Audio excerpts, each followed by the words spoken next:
You're listening to Thursday Night Tailgate with Chris Mascaro and Bob Lazari, where NFL legends live on. Back to you, boys. All right, now back with us here on Thursday Night Tailgate is former Jets and Chiefs tackle Jeff Criswell. Let me remind you about Jeff's background. He's from Searsboro, Iowa, which is a small town, population 164 in the central part of the state. He played his college ball at Graceland University, which is an NAIA school in Iowa. He was a 4-year starter there and an All-American. In 2000, he was inducted into the Graceland Sports Hall of Fame. Jeff was an undrafted free agent signed by the Colts in 1987, and he played in the league from 87 to 1998 for the Colts, Jets, and Chiefs. And we're excited that he is back with us again tonight here on Thursday Night Tailgate. Hey, Jeff, Chris and Bob here. Thanks for coming back on the show. Hey, guys. How are you tonight? Fantastic. Jeff, how have you been, my friend? Man, I'm doing really good. I'm doing well. I actually have no complaints as of now. I've gone through all my CTE testing, and what was I talking about? Oh, anyway. No, I'm actually doing well. That's good news. So, Jeff, want to get your thoughts. Here we are. It's, week 2 of the preseason. Teams are going to be breaking camp soon and heading back to their practice facilities where they normally practice during the season. Curious to get what you remember. What do you remember about the first time you went to camp with the Colts?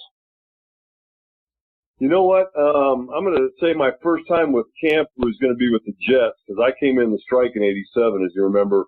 So I didn't get to any camp. I think they had 10 days of practice prior to our first game in '87. But my first true camp, was in '88 with the Jets. And back in those days, they could bring in as many guys as they wanted to. Free agency was not in play at that point in my career. And I remember they had, I was a little bit lucky in the fact that I'd already played with the Colts. So when they brought me in, they brought me into the veterans camp first in April.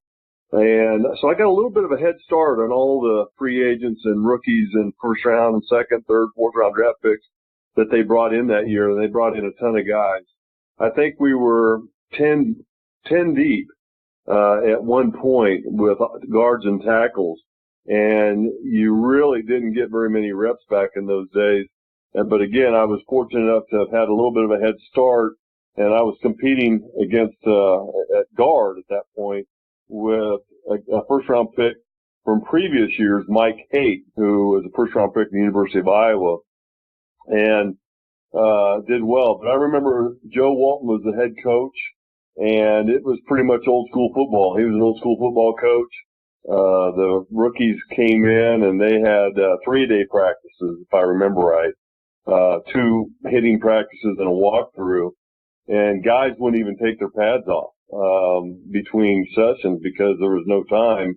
And I remember guys just kind of laying around with their shoulder pads off, waiting for the next practice, and it was really grueling. We used to practice at that point at Hofstra University, and it was quite a walk from where we slept at to where we practiced. And it's always out hot in Long Island in August. And a couple times guys would not show up to practice. Usually it was a receiver or a defensive back, and we would tell that they were found in their room all cramped up. They couldn't move. They'd been that way for a little while. It was very dangerous, actually. And, of course, they would give them IVs and stuff and get them back out on the field. But it was a grueling time. So to that end, Jeff, you talk about, it being old school and that sort of thing. I mean, was there anything crazy when you look back on it from a health standpoint? Was there things, we've heard stories about, coaches withholding water if the offense, didn't beat the defense or vice versa and things of that nature where, when you really sit back and think about it going, well, no wonder guys were cramping up and stuff like that. If you're not giving, not proper hydration isn't there and all those sorts of things. Were there things when you look back on it, you sort of scratch your head and go, boy, that was dumb? You know what? We heard stories around the league, like I remember, not so much with the Jets and the Chiefs. And as my career went on, many changes were made through the CBA and the Players Union. When free agency came around in 1990, I believe, and the tables were turned, the players then at that point had leverage. But I remember the Tampa Bay Buccaneers when I believe Ray Perkins was their head coach, and our offensive line coach's name was Larry Bechtel, who came up from the Jets from there, and he said that was what that guy did to those guys was almost inhumane. 3-hour practices a day, full pad, hit everybody was just hitting all the time. And again, back in the early days, if you got hurt on the practice field, they could cut you and you were gone. They may or may not have paid you something to leave, but it isn't like it is now, obviously. And, so I wouldn't say that I remember anything that our coaches did that was out of line, but it did change. They used to be able to cut you out, call you names, and kind of hurt your feelings a little bit. But that really changed once free agency came into play. So it's not like that anymore. And just thinking about, the preseason games, as a fan right now, right, and we got a couple of games going on right now as we speak, but as a fan, I sort of collectively hold my breath because I'm afraid one of the starters, I'm a big Steelers fan, could one of the starters get hurt sort of out there in a meaningless preseason game? As you became a veteran, was playing in a preseason game good because you wanted to get out there and get some hits and kind of go through it in sort of game-like, atmosphere and live hitting and that sort of thing? Or did you hate being out there because, one of the big guys falls and rolls up on the back of your leg or hits you on the side of the knee and one injury and you could be gone, and to your point, you can get cut and that's it? Yeah, the preseason, depending on if you were a starter, if you were a second-tier guy, maybe you're on special teams more than you're playing with the regular starters. And so it kind of depended on where you were. You wanted to play a lot if you were a second-tier guy, and you wanted to be on special teams so that you really got to showcase all of your skills at different positions. But for a starting player, pretty much it was kind of going through the motions. I mean, our first game, I think the starters usually only played about 10 plays. It was hardly worth even getting warmed up for. And you mentioned, worried about getting hurt. I remember we had a preseason game against the Philadelphia Eagles, when they had brought on Refrigerator William Perry, and he was weighing about 400 pounds at that time. And I can remember, like, the second or third play of the game was a running play, and I fell down. He kind of fell into me, and he landed on my leg. And it was like 400 pounds of dead weight on my ankle and on my foot. And I got to tell you, for the rest of my career, I had a foot problem because of that. So that can happen. And of course, we've all seen, good players, starting players go down in preseason, and you just cringe when you see that. And I can remember in 1989, we were again preseasoning the Philadelphia Eagles, I think in Raleigh, North Carolina. I don't know how we got there, but that was where they had it. And Kenny O'Brien was our starting quarterback. He was already out. He wasn't even playing, so they were playing Pat Ryan. And I remember I was still a young guy, and I was going against Clyde, if you remember that. He was a real tall, long-armed, good player, played for a long time, Pro Bowler. But he came around the corner, and he got scrambling and fell into Pat Ryan's leg, and it put him out of the season for the whole year, tore his ACL. And of course, I felt terrible about it, and nothing I could do. And now we were down to our third string quarterback going into the starting season, and that's how we started our season that year in '89. Wow. Yep. Bob, questions for Jeff? Great to speak with you again, Jeff. And when you came to New York, that was again, you mentioned Joe Walton, and that was the Rich Kotite offensive scheme. And we know he didn't have too much success as a head coach, but as a coordinator, give us your memories of him, Jeff. Was his system tough to master, and what was your relationship like with Kotite? I had an okay relationship with Richie. Of course, his involvement was with usually when the offensive line was in the group, it was with the team. You're right though. And we had our Jets Legends weekend last weekend, and we had our golf tournament, and about 60 some guys came back, and we were talking about some of the guys that were playing in that era. And we talked about Richie, and one was a quarterback we had at the time, and he said, yeah, it was almost impossible to memorize, the play call. And Kenny O'Brien, I remember saying one time in the huddle, he said that he had to say 17 things, zip right flip, Z20, the play. The whole thing was like 17 words that he had to say in the course of, trying to get the play off. And it was just a nightmare for receivers, especially new guys to the team, to remember, these plays and what they were doing. It was a lot of confusion.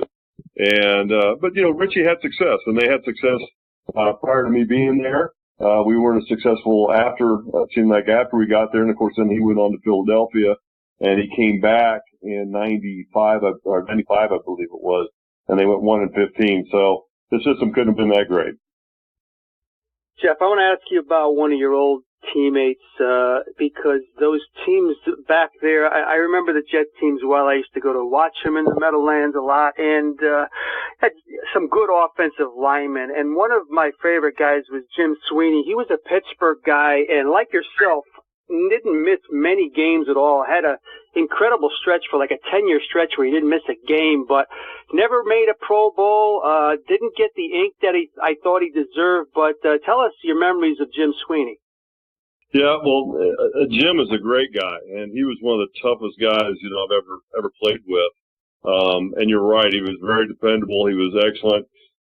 In my opinion, he could have made the Pro Bowl any of those years that I was played with him. And he was just so durable, and he was intelligent, obviously. Of course, then he went on. I think the same year that I left in free agency in '95, he went to the Pittsburgh Steelers, which is where he's from. And of course, his idol was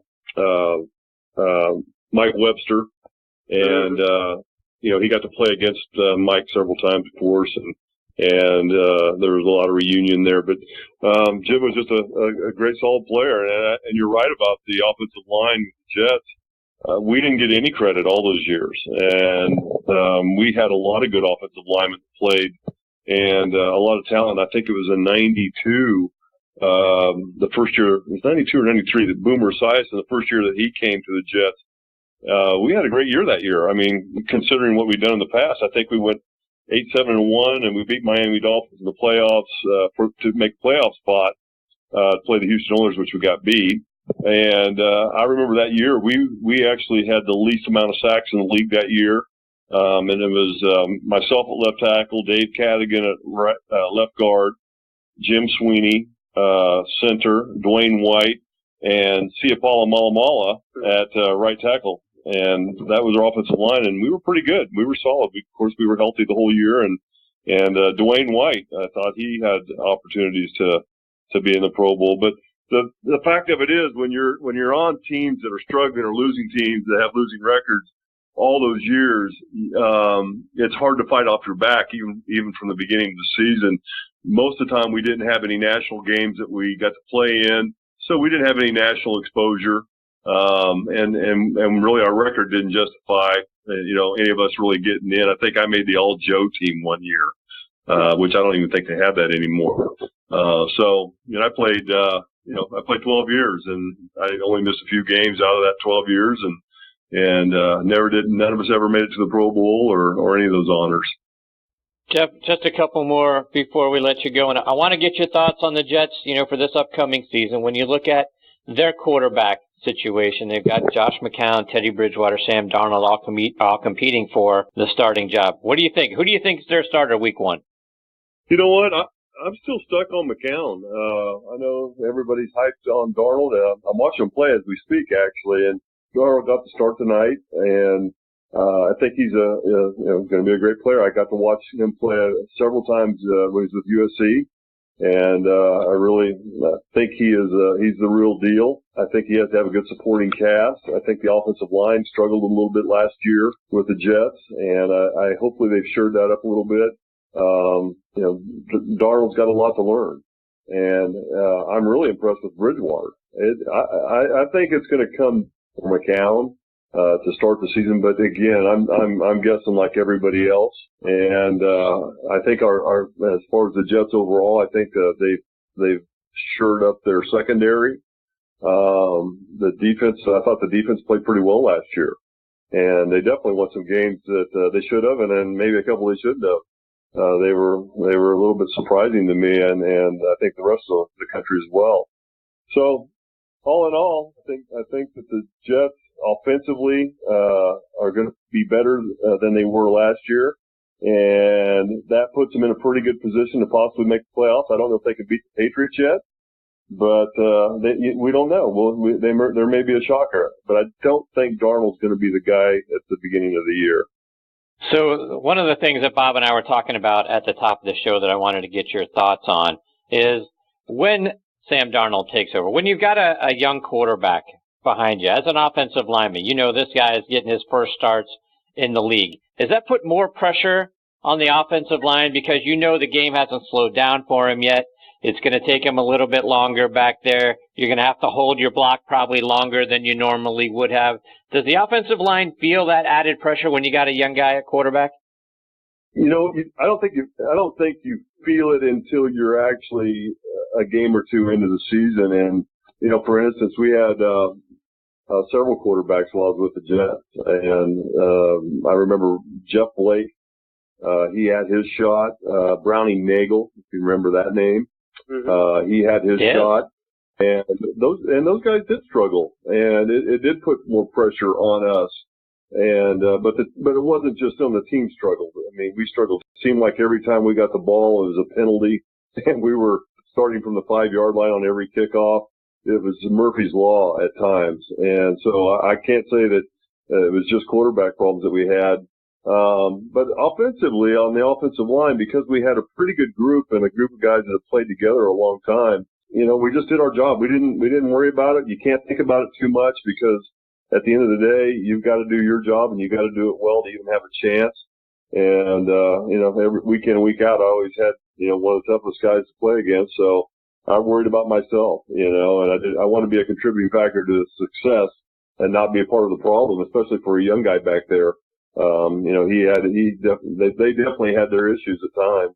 And, when we brought an experienced quarterback in, like Boomer, when he finally came in and played, we had success. And, so they'll have to go through their growing pains. And, again, I think the offensive line is going to be okay this year, and that'll make it easier for the quarterback situation. Jeff, before we let you go, remind our listeners, A, what you're doing now, and B, how they can follow you on social media. Well, first of all, I pretty much friend anybody if they show they're a fan. Just my name, just put that in. I'm a realtor here in southern Fairfield County in Connecticut, and I'm also a mortgage loan originator with a company out of Stamford. So I do loans and sell houses and look for real estate development deals all over the country. So if you got any good deals, definitely look me up and see if we can't get them financed. Well, Jeff, we can't thank you enough for taking time out of your night to come back and be a part of the show. Always enjoy getting to spend some time with you. We hope you'll come back and do it again sometime real soon. Okay, guys. Thanks. Have a great evening. You too, Jeff. All right, you too, Jeff. All the best to you and your family. That is former Jets and Chiefs offensive tackle Jeff Criswell. And Bob, it's when he talks about old school training camp and what all of that was like. Well, hey, kudos to Jeff, for it seemed like none of that was a big issue for him, and he trudged through all of those sorts of things. But boy, I can just imagine some of the stories as he was talking about Larry Bechtel and coming over from the Bucks and 3-a-days and 3-hour 3-a-days and pads on the whole time. But boy, that just had to be brutal for those guys. Yeah, they did a lot more hitting back in those days, Chris. I was able to go out to Hofstra once for the training camp, and it can get steamy there like any other place. But Jeff was a lunch pail kind of guy, and that's why I brought up Sweeney. Those guys were incredibly underrated and had some great years in New York. Yeah, and also to Jeff's credit, to think how well they did to lead the league in fewest sacks allowed, yet you don't have a Pro Bowler along the line of scrimmage. See, that's a head scratcher. How can that possibly be? How can we do that well, but none of us gets recognized? That's a shame, and certainly deserved a lot more credit than obviously they got. All right, we've got our next guest, Tony Collins, hanging on the line. We'll get to Tony on the other side of this quick station break.